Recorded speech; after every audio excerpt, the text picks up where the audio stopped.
So there is a Toronto neighborhood that was home address to the likes of Margaret Atwood, Catherine O'Hara, and David Suzuki. Stick around and I'm going to tell you exactly what neighborhood I'm talking about on Is This Neighborhood a Good Buy? Hey everyone, John DeFreitas, local real estate agent in the Toronto area and self-proclaimed Toronto neighborhood expert, talking to you about neighborhoods that are or are not a good buy to get into.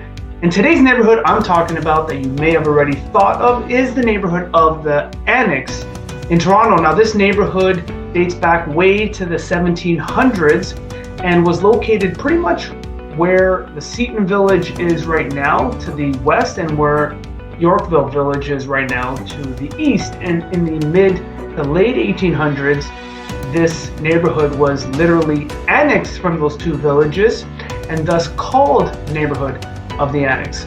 Well, since then, this neighborhood has become host to many popular people, some of which I just talked about right now for various reasons. So I'm going to cover the top 3 things that people love about this neighborhood. First and foremost, people love its central, convenient location. It's right off the number 2 Bloor line. It's really close to downtown, and it has a ton of amenities, and people love that. Another reason people love the Annex so much is that it's very youthful. It's so close to the University of Toronto. Tons of students often go into the Annex, shop there, dine there, and it has a real great artistic vibe.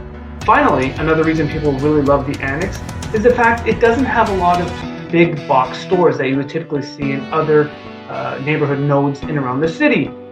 Now, there's a few reasons people don't like the Annex, and the first reason people don't like the Annex is it's very congested.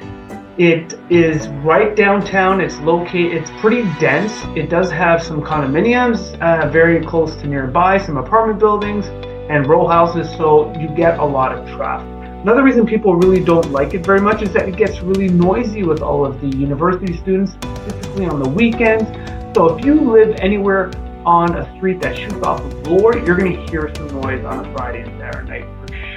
And lastly, another reason people don't really like the Annex, it's really expensive. And that's going to preempt my discussion on, is it potentially a good buy? All right, the real estate market in the Annex, well, it's a lot like much of Toronto. There's an influx of listings that are sitting in the market, which is stabilizing prices.